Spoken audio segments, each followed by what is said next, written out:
Hello guys, how are you? I hope you are fine at home. Dear students, today I am going to start the fourth chapter, Principles of Effective Communication. Dear student, in this chapter you will learn the 7 principles of communication. संचार प्रभाव के सिद्धांत।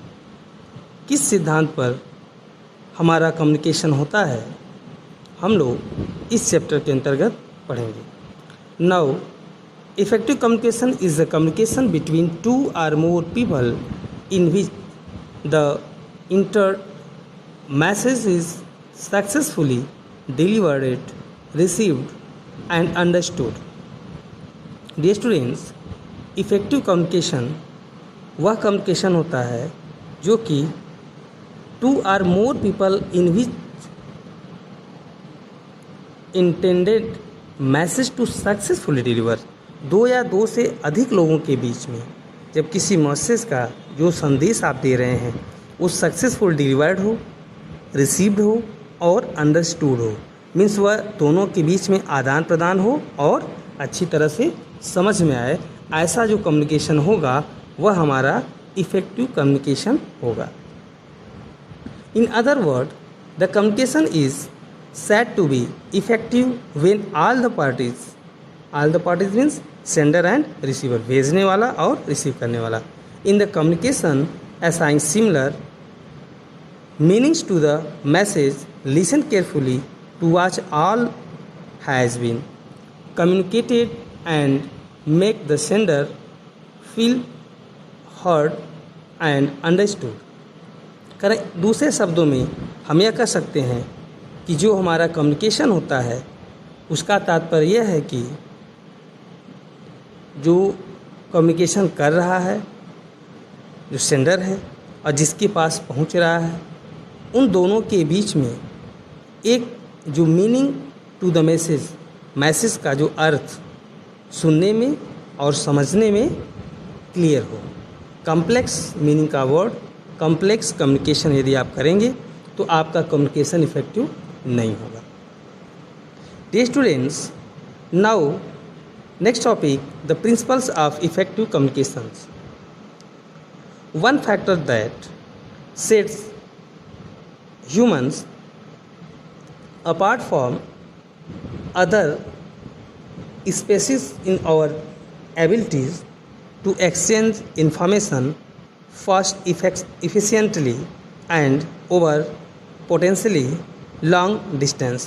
कर रहा है कि on the factor that set of humans apart, कर रहा है सिचुएशन कभी ऐसा आता है जब कई जात के लोग एक जगह जब इकट्ठा होते हैं तो एक्सचेंज द इंफॉर्मेशन फास्ट, अपनी सूचनाओं को जब बदलते हैं, बदलने का प्रयास करते हैं, मीन्स दूसरे जाति भाषा के लोग जब एक जगह इकट्ठे होते हैं तो अपने अपने पोटेंशियल के हिसाब से वो अपने कम्युनिकेशन को चेंज करते हैं। इस दौरान most of the communication we do in our everyday life is quietly successfully. करें कि कुछ ऐसी कम्युनिकेशन जो कि हमारे ज़िंदगी में जो दिन प्रतिदिन हो रहे हैं उसको एक दूसरे से कम्युनिकेट कर लेते हैं, परंतु it may not be efficient to plan and polish all our daily getting the desired response to our message, it may not be efficient. कह रहे हैं कि सिचुएशन ये आता है कि क्या यह जितना हम कर रहे हैं क्या हमारे लिए वास्तव में बस यही ज़रूरी है?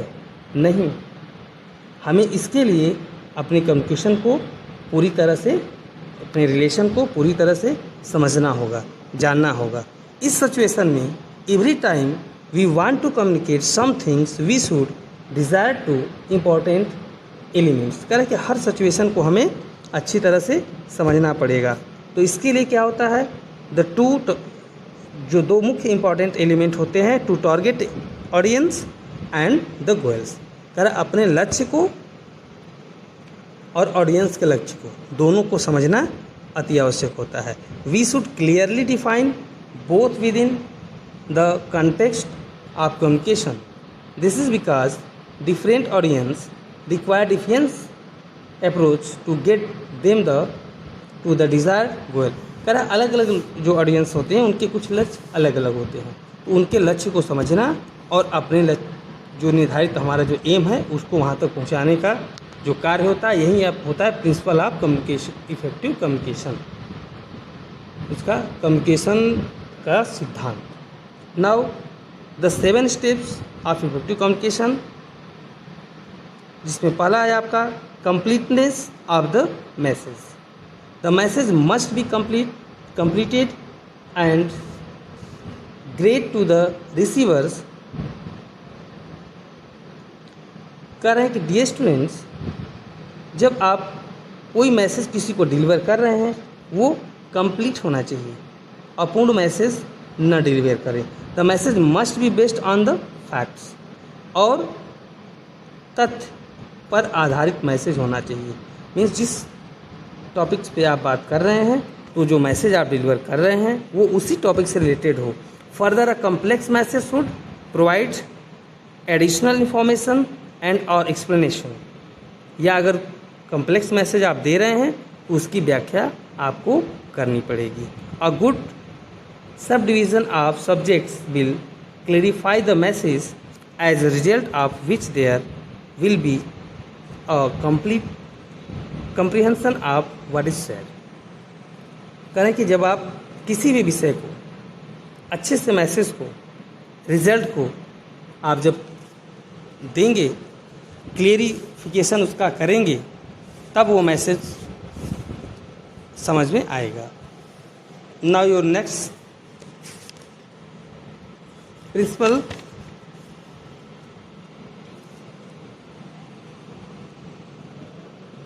Concreteness and coherence. कह रहे हैं कि स्थूलता और जो मैसेज की जो कुछ ऐसे मैसेज होते हैं जिसको कह रहे हैं consultant and coherent message are easier to understand and are reliable. Such messages are often supported by factual material such as research, data and figures.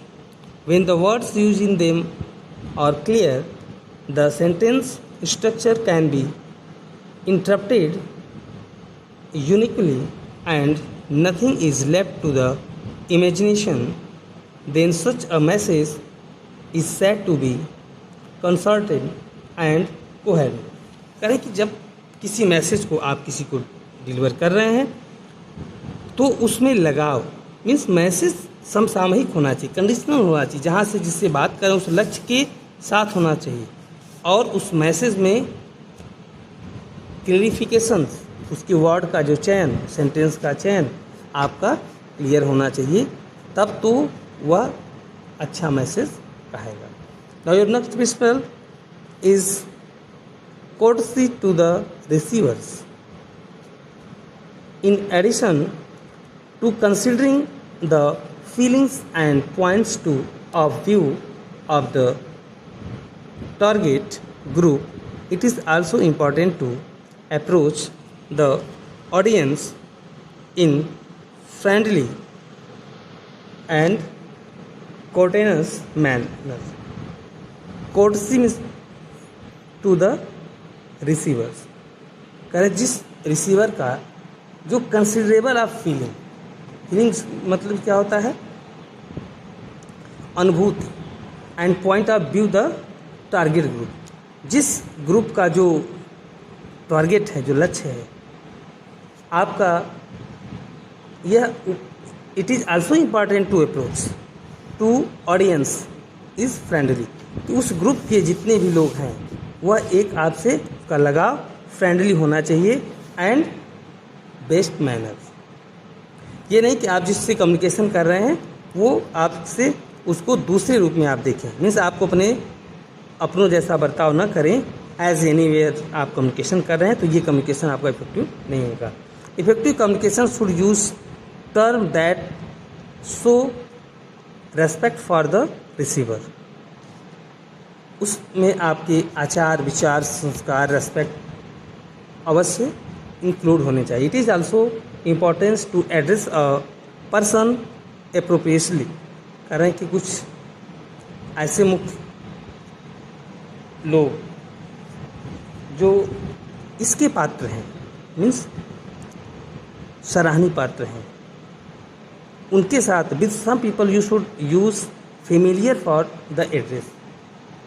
उनसे एक घरेलू संबंध, जिस तरह से अपने घरेलू संबंध, घर के लोगों के साथ आपका कम्युनिकेशन होता है, उस तरह से कम्युनिकेशन होना चाहिए। You should not use by using the word they अलंगर ऑडियंस इज इमीडिएटली एड्रेस। करें कि कुछ लोगों को एड्रेस करने के लिए, परिचित करने के लिए, अच्छा करने के लिए आपको अपने कम्युनिकेशन को बेस्ट बनाना होगा। Now your next, correctness of language. Always use correct language while communication with the other. जब भी कभी आप दूसरे से बात करें तो सही भाषा का प्रयोग करें। In written business communication grammatical error must be avoided. करें कि इन रिटन कम्युनिकेशन में थोड़ा ग्रामेटिकल जो एरर है उसको आपको अवॉइड करना पड़ेगा। इन रिटन और verbal communication should not use the wrong use of verb bye using the correct language one can gain the trust of the receiver. कहना कि जब कभी भी कोई रिसीवर आपको कोई चीज़ दे रहा है तो उस पर ट्रस्ट करें। थोड़े कुछ ऐसे एरर्स हैं उसको अवॉइड करने का प्रयास करें। Now your next principal, clarity of information. आप अपने सूचनाओं का clear language is characterized by explicitness, short sentences and concise word. Briefly worded information emphasizes the essence of the message. It also helps to keep to the point as the receiver get a clear picture of the content of the message। किसी भी सूचनाओं को एक सही language में आप अगर deliver कर रहे हैं तो वह it also have to keep to the point as the receiver get to clear pictures. किसी को सही से समझाने में वह भाषा आपकी सहायता देगी। कॉम्प्लेक्स लैंग्वेज का प्रयोग न करें, तब तो आपका जो कम्युनिकेशन आप कर रहे हैं, जो किसी को सेंड कर रहे हैं, वो उसको समझ में आएगा। Now your next principal, consideration for the target group. करें आप हमेशा अपने कम्युनिकेशन को, अपने ग्रुप के लक्ष्य को समझ करके कम्युनिकेट करें। ये ऐसा ना हो कि वो मैसेज अपने एम से हट जाए। It is important that message related to the target group being address. करें कि जो ग्रुप है उसी के टारगेट, उसी के लक्ष्य के अनुसार आपका मैसेज होना चाहिए। The message can be developed by the taking audience into accounts. जो factors that play a role in this are professional knowledge, level of education, age and interested. करें जब आपका जो कम्युनिकेशन है उस ग्रुप के सिमिलर, लक्ष्य के अनुसार, टॉपिक के अनुसार, जिस बिंदु पे आप बात कर रहे हैं उसके अनुसार आप जब कम्युनिकेशन करते हैं तो वो कम्युनिकेशन बेटर होता है। Now your last principle, conciseness the message. Conciseness में होता है संक्षिप्त। A message is clear when the short line in consistent and when it does not contain any inconsistencies. When mentioning facts, give consistency, supporting information, systematically implementing a certain statement or notations also contribute to clear business communication। करें जब भी किसी को message आप deliver करें तो उसको एक संक्षिप्त रूप में, कम शब्दों में अपनी आवश्यकताओं की चीज़ों को, अपनी सूचनाओं को एक्सप्लेन करने का प्रयास करें।